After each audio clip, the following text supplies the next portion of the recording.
So this project is going to be very different for my channel. I'm looking at this whole project as a learning opportunity. I'm going to make a lot of mistakes. And any machinist watching will probably cringe, as my technique and speeds and feeds and all that other stuff that I do will no doubt not be great. So if you clicked on the thumbnail, you know what I'm making here, so let's get to it.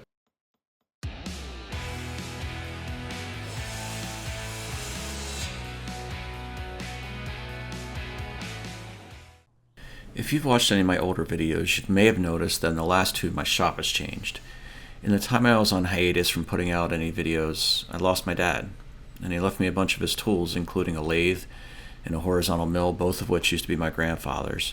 I've also added a small vertical mill and a horizontal bandsaw, and maybe I'll do a shop tour video soon to talk about that, but for now, let's get into the build. I've wanted to build my own hand planes for a long time now. I've watched a bunch of Infill plane build videos from Young G. I'll leave a link to his channel in the description, and his tools are just beautiful. This one won't be that quality, so if you want to see the best, check his channel out, but hopefully I'll learn enough to get there in a future build. I'm starting with the plane sides, and I'm going to be dovetailing them to the sole. So to save some time and effort, I tried double stick tape, but that didn't really work, so I ended up using the blue tape trick to stick the two sides together. And right off the bat here, you can see a mistake I made with one of my parallels ended up tilted somehow, but this is literally only the second operation I've ever done at this mill, and already my first mistake. So I 3D printed this template to mark out the dovetails, and I'll figure out a little bit later that I made a small error with that too. So already here's my second mistake. Now, I didn't need to use the mill here to remove the waste from these dovetails, but because it's a low stakes operation, it felt like a good place to dive into using the tool. The plans I'm using for this build are also not my own. It turns out that there are some great resources out there, books, plans, even SketchUp models, which is where the template that I printed out came from. There are also dovetail end mills that I could have used here. I've since ordered one, and you'll see later that had I used one, these joints could have turned out a little bit better, but that being said, the tool isn't to blame for that.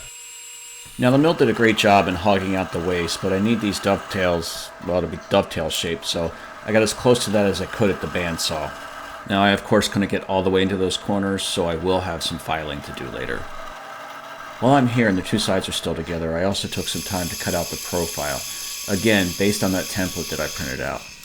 Now, compared to cutting wood on the bandsaw, cutting through this brass is pretty slow going, and cutting curves is even a little bit harder to do. This is sped up 8 times, and even then I'm still jumping through it a little bit. Now the good news is, I can still use my spindle sander to clean these curves up, which you'll see in a second.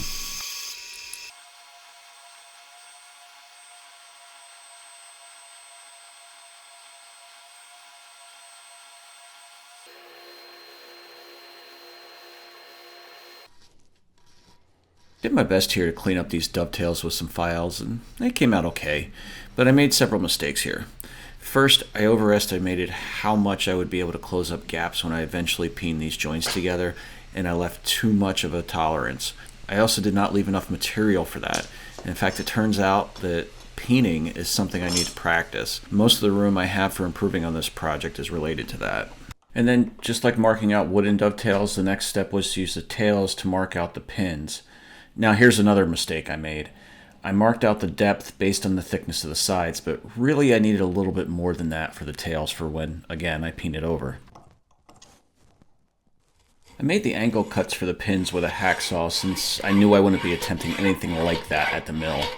I've hand cut a lot of dovetails before, but cutting with a hacksaw was different enough that I wasn't able to stay against the line the way I wanted, and I ended up with a couple gaps. So I don't know, what am I up to now? Mistake 5 or 6 or something, but it came out okay in the end. So now I'm back at the mill cutting steel here for the first time, so I'm being very conservative with my depth of cut and everything that I'm doing. I'm really just using this project as an excuse to get a little bit of experience on this machine. I could have cut this with a hacksaw or at the bandsaw, and I'll actually still need to do that to remove the last little bit left in the corners later. For right now, it's just about getting a feel for the machine and getting comfortable using it, and that part was successful. Now, I didn't go into this completely blind. I do have some experience with machining from years ago, And I've also spent countless hours at YouTube University learning from Quinn at Blondie Hacks and, of course, your personal shop teacher, Mr. Pete. Both excellent sources for beginners, by the way. So after I removed what I could at the mill, I got to work cleaning things up with a file, and this took a couple rounds of test fitting and retouching, and I'd like to say that my patience led to a perfect fit, but it didn't. I ended up with a couple gaps that were too big, and they were not exactly machining tolerances. But after that, I need to mark out for the mouth of the plane. I'm also going to cut that at the mill, but this could also be done by drilling a series of holes and then filing it down. Or so I've seen in other videos, at least.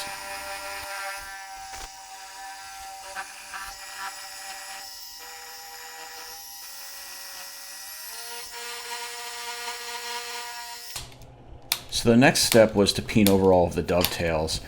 I cut a buck out of some scrap wood and got to work with a center punch starting on the brass tails. I also tried a regular center punch and a hammer, but that punched a little too deep, and I went back to the spring-loaded punch. The idea here is to spread the brass and the steel out to fill in the gaps between them and permanently lock them together. I mentioned earlier that this was an area I can definitely improve on next time. I didn't leave enough material to peen over, and so my fit wasn't perfect, and after grinding everything down, a lot of my center punch marks were still showing and now always will be showing.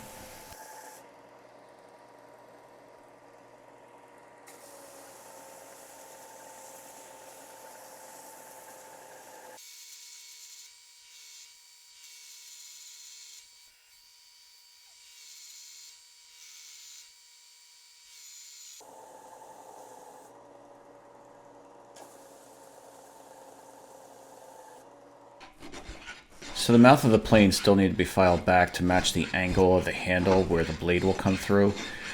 This is just as fun as it sounds. I mean, it wasn't bad. It just takes some time and patience. Kind of a lot like when you need to get something perfectly sanded. You just have to stick with it. Not the most fun thing in the world, but it is important.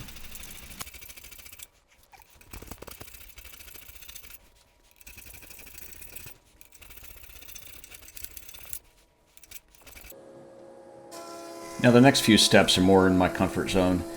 Now this piece of cherry I'm milling here is a leftover from the art desk I made for my daughter. This wood has a story behind it, but it also has a lot of character in the form of some bug holes and soft spots and stuff like that. And I'm working around that as much as I can, but you will be able to see a little bit of that in the finished project. Still, it felt like using some of my dad's tools and the wood from my daughter's desk to make my first hand plane was just the right move to do.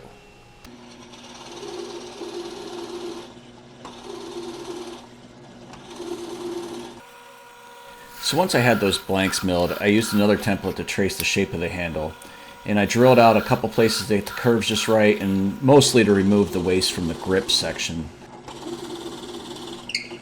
The rest was cut at the bandsaw, and I left the front to be cut and shaped later.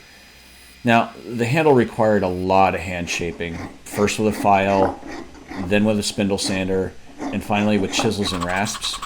Now, I probably could have done a lot of that with a roundover bit, but I don't know, making a hand tool, it just felt right to use hand tools.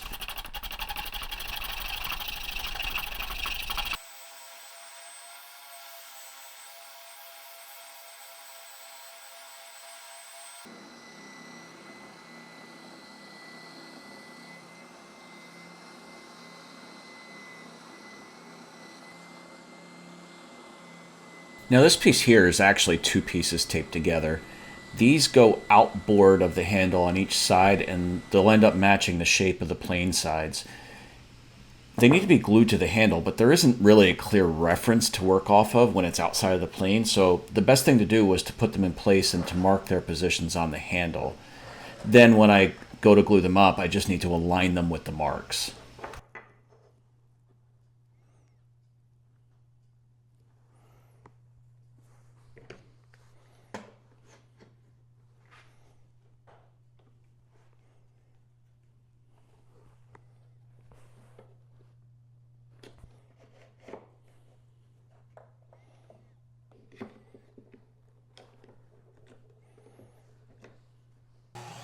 Now this cut here did make me a little nervous. It doesn't look like it, but I do have plenty of room to keep my hands safe and clear from the blade, but You can see how the top of the handle has no support in this position, and in retrospect I probably could have put a piece of scrap under this or secured it to the fence or something. Now the front handle, that was a little bit more straightforward, and I could just cut the angle first before I cut it down to the small size. It would make it less manageable.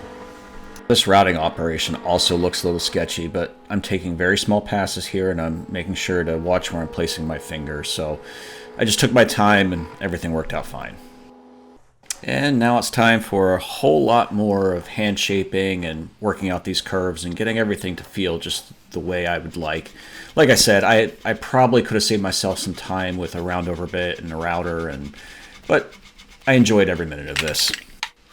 And with a router and a round over bit, I probably actually would have ended up with a nicer looking surface too, and a more perfect, so to speak, round over. But I kind of like that, this, you can see the remnants of the hand tool work on this when I'm done.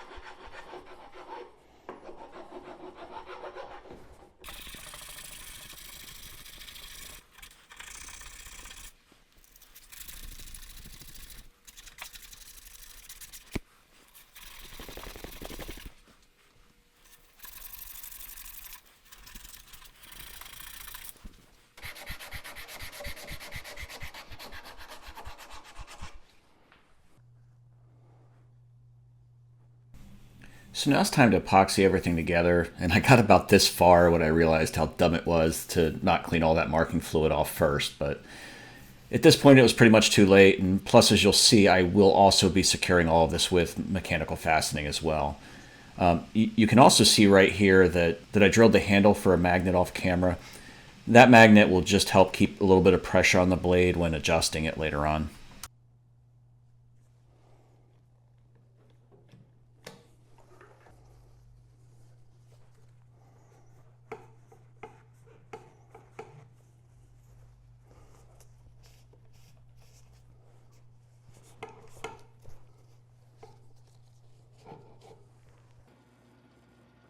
I don't know why my camera didn't focus here, but what I'm doing is drilling for some brass rods that will mechanically secure everything together. I chamfered the holes to peen those rods over for a permanent connection, but you can add this to the list of mistakes. I was way too aggressive with this chamfering, and you'll see the results of that a little bit later. I'm also drilling out here for the lever cap for the rod that holds that in, but that's a whole nother mistake. Well, not so much a mistake as there's a better option that I'll tell you about later.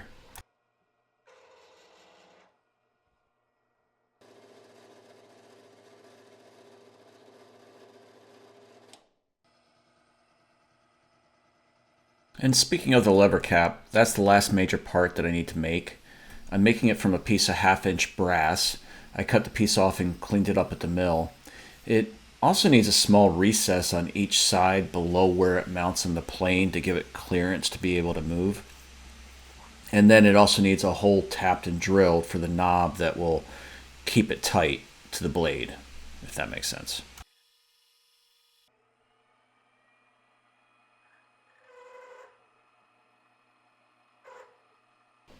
I haven't made a good tap follower yet, so this was an easy way to make sure that my threads were straight. The lever cap also needs a hole drilled all the way through it for the rod that will mount it into the plane body, and once that's done, I can start to get it shaped.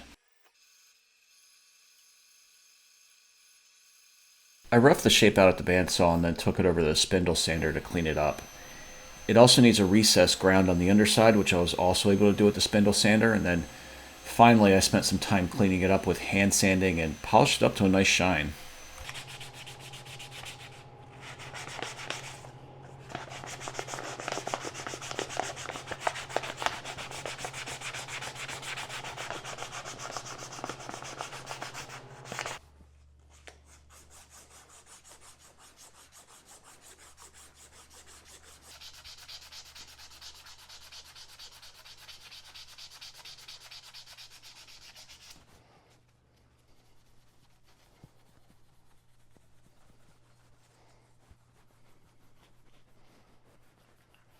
And then finally, I also added one last detail off camera with my laser.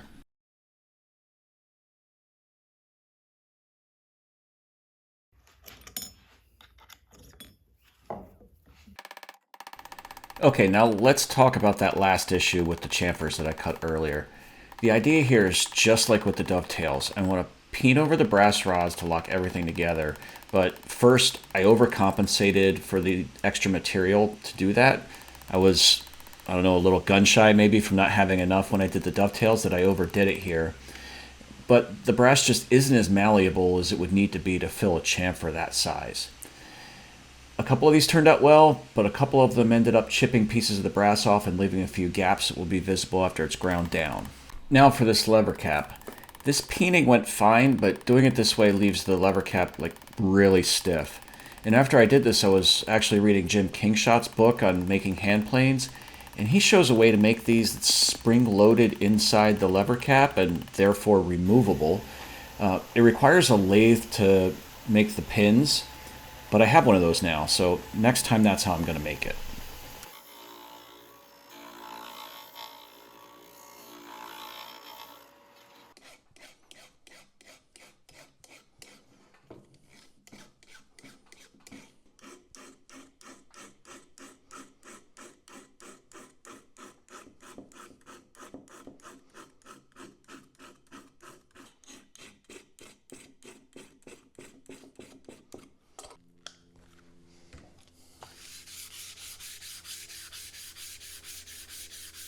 So as I'm cleaning this up, if you look, you can see the results I was talking about with the peening of those rods. You can still make out where they are because a couple of them have left gaps, and you can, like right there, can see the ring that was formed around it. It's still going to hold just fine. It just leaves a blemish on the surface, but I'm just going to chalk that up to being part of the learning process, and that's going to be a little mark on there that will remind me of it.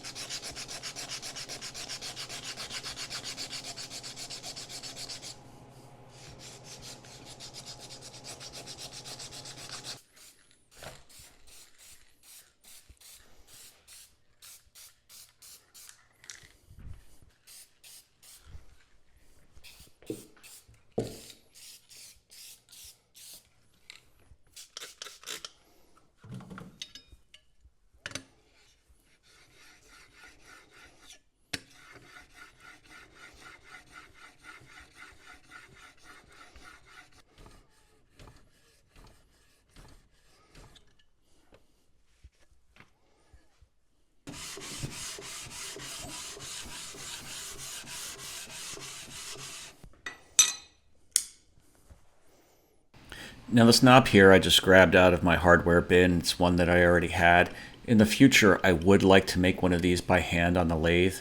But you can also see right here just how stiff that lever cap is. I mean, it works just fine. It's meant to be stiff and hold this in, but I think that other method will just work better.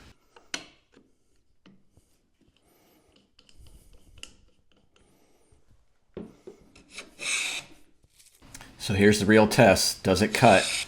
And I'm thrilled to say absolutely beautifully. I love it. It's perfect. Well, it's definitely not perfect. It's definitely full of flaws and full of mistakes that I made, but you can see it cuts a shaving. And now this is going to be one tool that I have that I'll hang on my wall, and I'll make some more, and hopefully the next ones will be better. But like I said at the beginning, I've been wanting to do this for a long time, so I am absolutely thrilled that I now have a smoothing plane that I made by hand.